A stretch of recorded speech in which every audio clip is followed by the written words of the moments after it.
Le 70e Festival de Berlin s'annonce politique et ouvert à la diversité. Pour sa 70e édition, 20 février-1er-mars 2020, le Festival du film de Berlin veut mettre l'accent sur la diversité, un débat qui agite de manière récurrente l'industrie du cinéma. La Berlinale mettra en valeur des réalisatrices, des films politiques et des œuvres des quatre coins du monde. Après des BAFTA et des Oscars critiqués pour ne pas avoir assez mis en valeur les réalisatrices et artistes noirs, la Berlinale, premier gros festival de cinéma en Europe avant Cannes et Venise, a promis de se saisir du sujet. Mon ambition est d'offrir une plateforme aux films. Nous voulons faire de la place à la diversité dans le 7e art, a souligné Carlo Chatrian, qui co-dirige depuis cette année le festival avec la néerlandaise Mariette Rissenbeek, citée par l'AFP. Ce duo remplace l'allemand Dieter Koslik qui a passé 18 ans à la barre de la Berlinale. Les femmes plus représentées à Berlin qu'à Cannes ou Venise. Quelques 340 films ont été sélectionnés cette année, dont 37,9% réalisés par des femmes. Sur les 18 films en lice pour l'Ours d'Or, 6 ont été dirigés ou co-dirigés par des réalisatrices. Un chiffre plus faible que l'an dernier où elles étaient représentées à un niveau jusqu'alors inédit, 45%, mais plus élevé qu'à Cannes et surtout Venise, dont l'édition 2019 n'a accueilli que 2 réalisatrices, sur 21 films.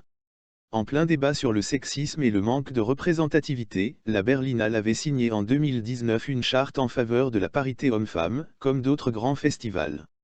6 films ce n'est pas la parité, mais c'est en bonne voie pour l'atteindre, a estimé son nouveau directeur artistique, Carlo Chatrian, en présentant sa sélection fin janvier.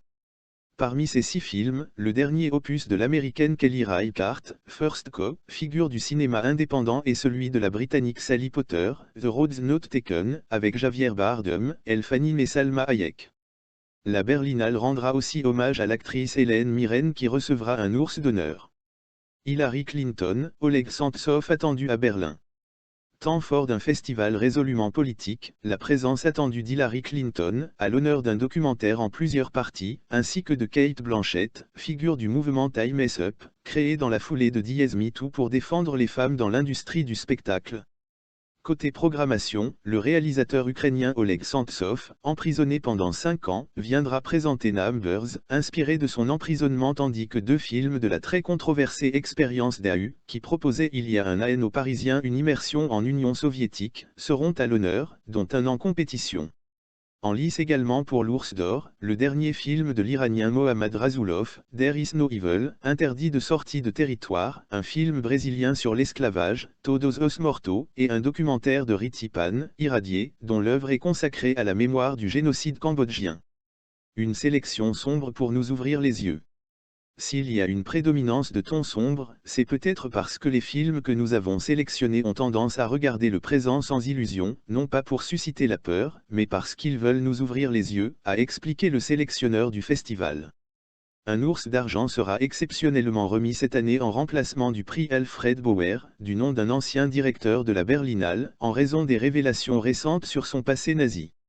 Le festival a par ailleurs annoncé mardi confier une enquête à ce sujet à l'Institut d'Histoire Contemporaine, IFZ, de Munich. Un jury présidé par Jérémy Iron. C'est au jury présidé par l'acteur Jérémy Iron qu'il reviendra de décider qui succédera à synonyme de l'Israélien Nadav Lapid, Ours d'Or 2019. Le Britannique sera notamment entouré de l'actrice française Bérénice Bigeaud, The Artist, de l'Italien Luca Merinelli, primé récemment pour Martin Eden, du cinéaste américain Kenneth Lonergan, Manchester by the Sea, et du Brésilien Kleber Mendonça Filho, récompensé à Cannes pour son film Bacurau. Soucieux d'attirer un public jeune, la Berlinale présentera en outre le dernier Pixar, En route en VF, qui sortira dans les salles début mars, et propose une programmation séries ambitieuse et très anglo-saxonne.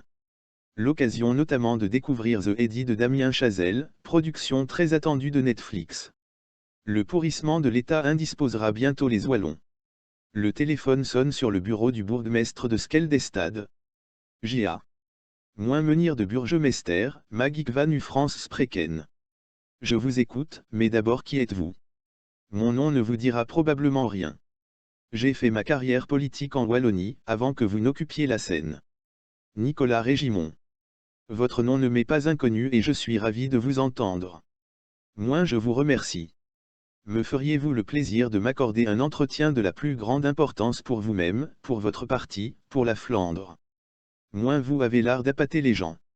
Je consulte mon agenda, dimanche 16 février à 10 h, à l'hôtel de ville, cela vous conviendrait. C'est parfait pour moi. Nicolas Régimon fit le tour de la statue de Brabo avant de se décider à franchir les portes de l'hôtel de ville. Il était manifestement attendu. Un homme d'une quarantaine d'années en costume 3 pièces et cravate Hermès, se dirigea vers lui. « Good morning, sir. This way, please. » Régimon pensa. Astucieux. Ni le néerlandais, ni le français. Il aurait pu choisir le latin dont son maître est, paraît-il, passionné. L'accueil du bourgmestre fut protocolaire. Régimon enchaîna. « Permettez-moi de vous remercier. Votre réaction a été d'une promptitude que j'apprécie. Cher monsieur, vous ne me laissiez guère le choix, compte tenu des intérêts qui motivent l'entretien. Voilà, monsieur le bourgmestre, une introduction qui nous plonge au cœur du sujet. Je vais donc me lancer. » Ils étaient installés dans le salon intégré au cabinet majoral. Le maître des lieux avait opté pour une tenue décontractée, pantalon de velours, chemise blanche ouverte sur un pull en cachemire. Régimon avait opté pour un blasé bleu et un pantalon gris. Il avait préféré à la cravate, le foulard noué dans le cou. Il ne voulait pas se donner un air ringard que son âge aurait pourtant excusé. Je précise d'entrée de jeu que je ne suis porteur d'aucun mandat public ou partisan. C'est au terme d'une réflexion et d'une analyse personnelle de la crise politique que j'ai souhaité vous rencontrer. Oui, et vous avez ajouté que j'y trouverais intérêt, moi, mon parti et la Flandre. Je suis dès lors tout oui. Je vais prendre le problème par un biais inhabituel pour un francophone. Vous êtes leader d'un parti séparatiste, qui a sur sa droite un parti plus séparatiste, encore. Oui, et vous n'ignorez pas que les sondages récents promettent une majorité en Flandre aux options séparatistes. Je dis les options parce que ce choix n'est pas indifférent à des mandataires d'autres partis de droite ou du centre. De votre côté, vous observez que les Wallons et les partis qui les représentent ne veulent ni du confédéralisme, ni a fortiori du séparatisme. Non seulement le confédéralisme les priverait des transferts que la Flandre accepte, en maugréant, au nom de la solidarité, et les plus avertis voient bien que les moyens nouveaux que la suppression des transferts donnerait à la Flandre, se traduiraient en attraits fiscaux pour les investissements, de subventions pour les centres de recherche, l'enseignement ou les soins de santé. Quant au séparatisme, la Wallonie n'a tout simplement pas les moyens de son indépendance. La crise que nous vivons dégage l'odeur forte du pourrissement de l'État. Le bourgmestre avait, ce disant, rapproché de sa main le bloc-notes qu'il avait préparé. Rassurez-vous, reprit Régimon, je ne serais pas venu vous voir, si je prédisais le moindre avenir au statu quo qu'à juste titre vous appelez le pourrissement de l'État. Je viens vous ouvrir les perspectives d'un jeu gagnant-gagnant. Le bourgmestre ostensiblement se saisit de son bloc et ouvrit son stylo. Moins votre indépendance ne peut se permettre de rester, comme ne Catalogne ou en Écosse, à la merci de l'autorité européenne, serait elle-même appuyée sur une consultation populaire largement majoritaire.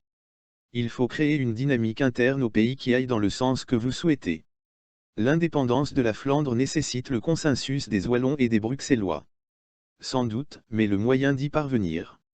Il faut, dès à présent, proposer un dernier gouvernement d'union nationale dont le programme essentiel consistera à préparer l'inévitable au terme d'une législature qui durera encore 4 ans.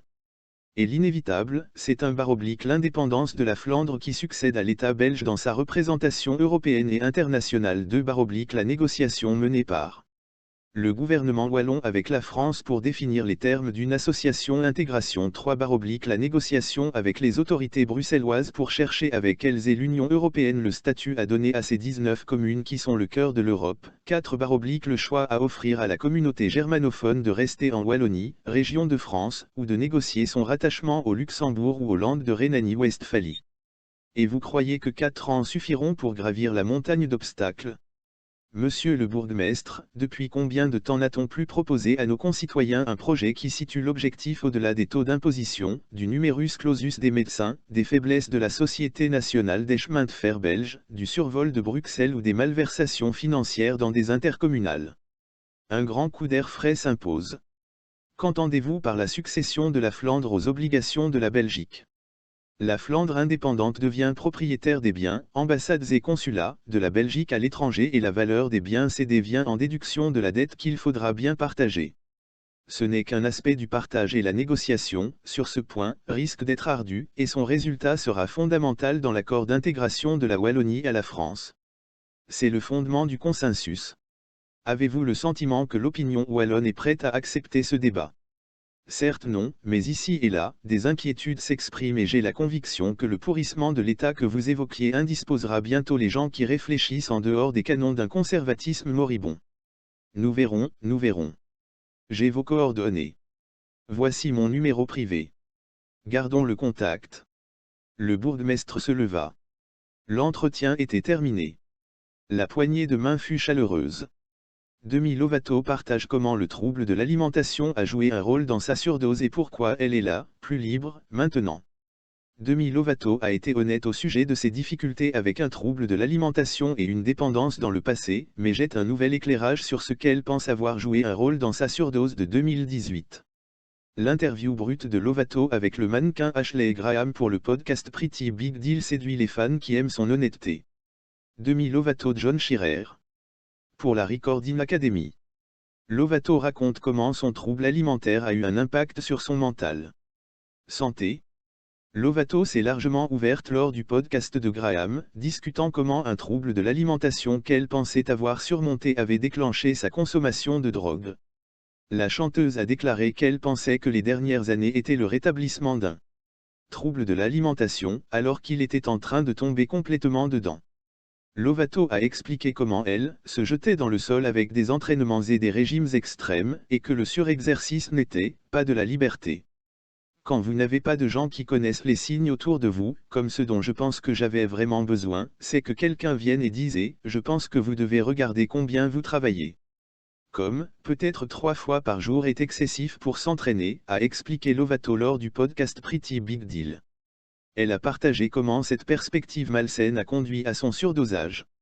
Lovato a expliqué à quel point la situation était devenue difficile pour elle, notant, lorsque vous avez certaines personnes autour de vous qui vous disent certaines choses, que vous devriez regarder d'une certaine manière, cela rend les choses plus difficiles. J'étais donc dans cette situation, et je me précipitais juste dans le sol, et je pense honnêtement que c'est ce qui a conduit à tout ce qui s'est passé au cours de la dernière année, a expliqué le chanteur de Anyone. C'était juste moi qui pensais avoir récupéré quand je ne le faisais pas, puis qui vivais ce genre de mensonge, et j'essayais de dire au monde que j'étais content de moi quand je ne l'étais vraiment pas. Le chanteur a trouvé une nouvelle liberté et force. Lovato a traversé des périodes sombres et a émergé. Femme plus forte avec un état d'esprit plus sain qui comprend l'acceptation de son corps et non. Essayer de s'adapter à un certain moule. J'ai fait un choix en entrant dans ce prochain album, d'accord quand je présenter ceci, je ne vais pas me soucier de ce à quoi je ressemble. Je ne vais pas s'inquiéter d'essayer de regarder d'une certaine façon ou de s'adapter à un certain moule ou autre. Ce n'est tout simplement pas qui je suis, a-t-elle expliqué pour animer Graham. Quelqu'un doit défendre les gens qui ne semblent pas naturellement de cette façon, a-t-elle expliqué, notant qu'elle ne voulait pas emprunter à nouveau ce chemin en raison des dommages que cela lui causait. Je ne suis donc pas disposé à aimer, détruire ma santé mentale pour avoir un certain aspect, a ajouté le chanteur. Pour atteindre cet objectif, elle a dit qu'elle travaille avec une équipe pour son rétablissement qui l'a aidé à découvrir un chemin vers la positivité corporelle qui va au-delà de dire « tu es belle, tu es magnifique, je t'aime, tu es parfaite comme tu veux vous êtes », quand elle a une pensée négative. Puisqu'elle ne croit pas, au contraire, elle se dit « tu es en bonne santé et je t'accepte ». Donc, vous exprimez de la gratitude pour la santé et ensuite vous exprimez simplement la réalité en vous acceptant plutôt qu'en essayant de vous convaincre de quelque chose que vous ne croyez pas, a-t-elle expliqué. J'aimerais être dans un endroit où je peux dire que je suis super confiant dans mon corps, mais la réalité est que